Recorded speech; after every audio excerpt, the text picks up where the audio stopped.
Hello students, welcome to Anatomy and Physiology.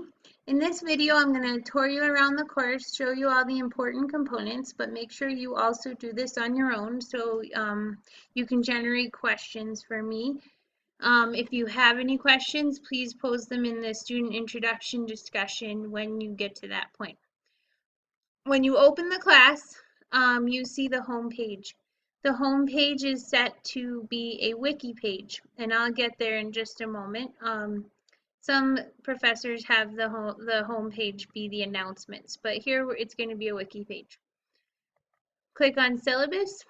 I've made some minor adjustments to the syllabus since I posted it on the CMC website. Make sure you have the new copy by clicking here. And this is the schedule table from the syllabus that I've posted here in this link.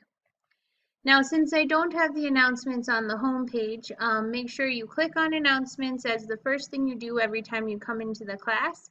I make announcements about once a week, sometimes twice, or if something's going on, everyone's missing a deadline, I'll make an announcement. And I have the feed enabled. So if you have the Canvas app on your phone, when I make an announcement, it shows up on your phone. And that's kind of a neat little reminder.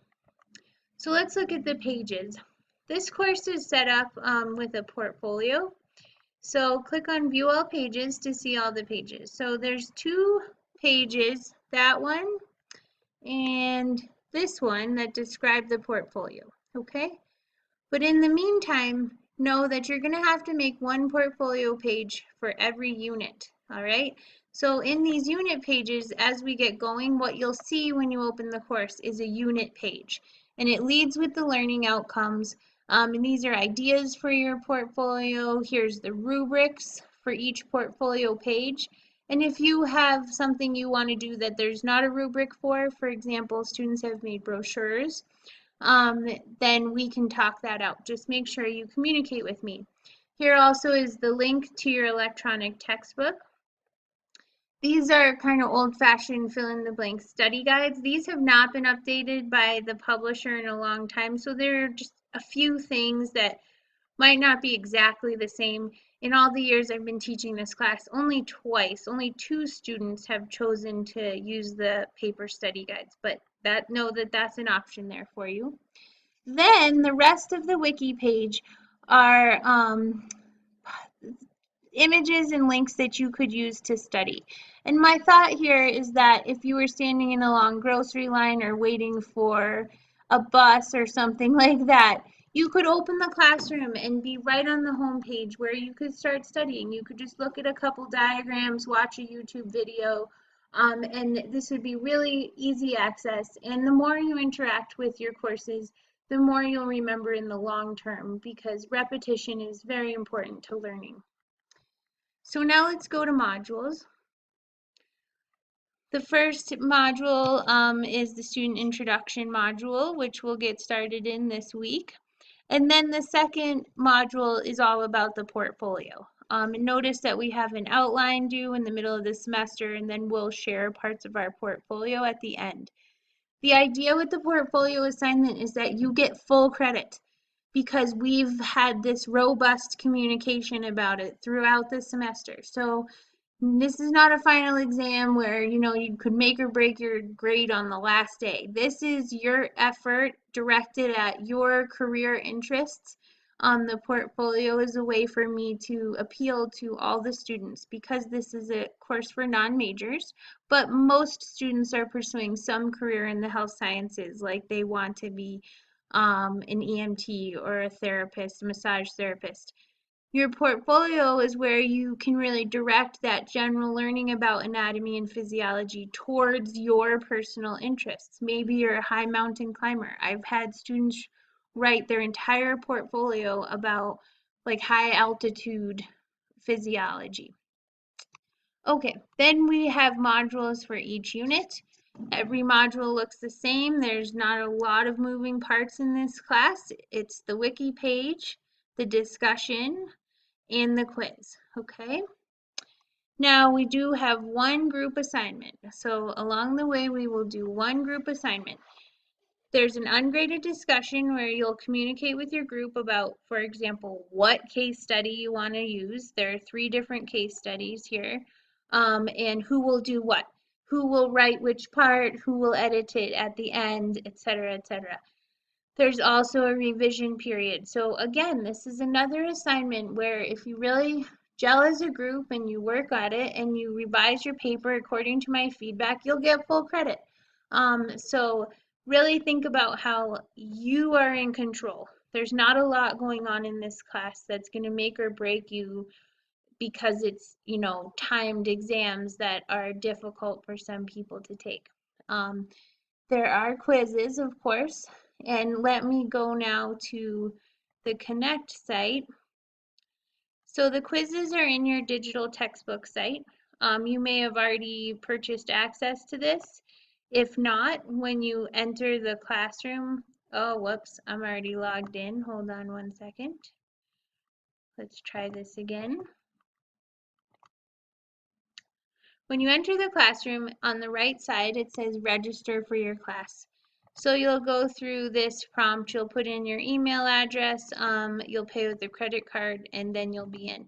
You need to have access. That's where our quizzes are, okay? So let me sign in.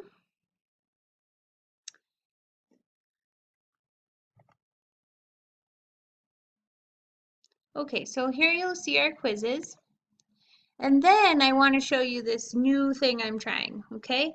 You can just read the textbook. No problem. Go over here, click on the textbook, okay? Just read it. Or you can try their adaptive study program. So when you click into Learn Smart, essentially what it is the reading, but when it asks you a question like there'll be self-checks, and then if you get the self-checks wrong, that information will be highlighted, so that you can really focus your study on the concepts that you are having a harder time with. So this adaptive program has shown to increase students' scores by a whole test grade, so averaging a C normally, then using Learn Smart averaging a B. So it's a very effective way to study, and it does something that I can't do. I can't know exactly what everyone is struggling with, okay? So here we go. Through this, you can see the whole textbooks down here. See how things are highlighted for you already. We go through, oops, go back. Here was a good example. There's a practice question there.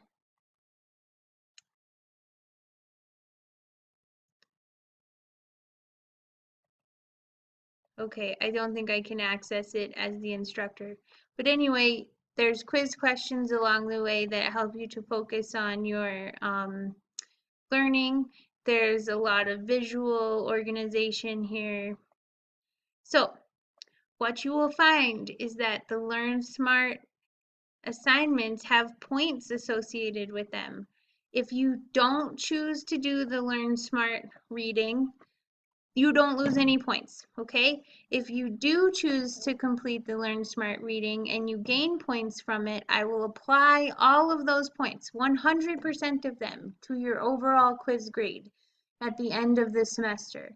And the Learn Smart points equal 100 points, and so that's a huge chunk of your quiz points that you could gain by using this adaptive study program.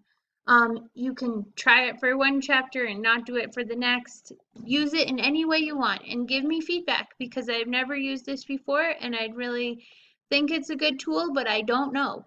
So help me to decide if this is a valuable learning tool. Okay, let's go back. So after you take your quizzes, the grades don't automatically go over into Canvas. I do that periodically. So don't be concerned if you don't see your grade in Canvas right away. The length of the quiz depends on how many chapters there are. They're all closed questions, so multiple choice, true, false, etc. There are 10 questions per each chapter. You can take the test twice, okay? The second time you take it, you'll see different questions, but your highest score will be recorded. There's no penalty for taking it a second time. You don't have to. It's just a way to improve your grade and spend more time learning. Okay, so we covered modules. Now let's go to discussions. The main thing we do in this class is talk to each other. All right, so we'll talk to each other first in the community introductions, and then we'll go into our unit discussions. Basically, we're building a wiki in these discussions. You choose one of these learning outcomes and you write your original post about one aspect of that learning outcome. So if you're writing about the periodic table, please don't try to cover everything there is to know about the periodic table. Instead, choose one thing and describe it in depth for us. So tell us, what do the periods mean? Or what do the groups mean? Or what is electronegativity? What are valence shells? Just tell us one thing and tell us in depth. This is about depth, not breadth, so that at the end of the discussion you have a really nice study tool that you can use while you're taking the quizzes. You can use it in the future to learn, and we work together to build this resource. Okay? I want you to use the textbook as much as possible, but if you use some internet-based reference, it has to be an academic reference. It cannot be about.com, okay? And furthermore, you have to cite it. I'm not a stickler for specifics of citation, like I don't care if part of it is italicized and part of it's not, or if the date has parentheses or not. But I do care very much if you're giving full credit to whomever you're referencing. So an academic reference must include the title, the date, the author, if available, or the organization that's publishing the information, and the URL. If you just post the URL, you will lose points, and I will become frustrated over time about repeating. Must use a complete citation. The whole rubric for the discussions is in this first discussion, but typically you're just going to see a link and it's going to download to your classroom. Okay? The main thing that you need to know is you've got to follow the deadlines, you have to write with proper grammar and punctuation, and you have to respond to 3 of your peers and participate on 3 different days. The number 1 point deductions that I take are when students come to the classroom only once a week, okay? You have to participate about every other day. This really helps you to learn, and I feel very strongly about this. All right, I think that's it. Let me know if you have any questions, and I look forward to talking to you on Monday.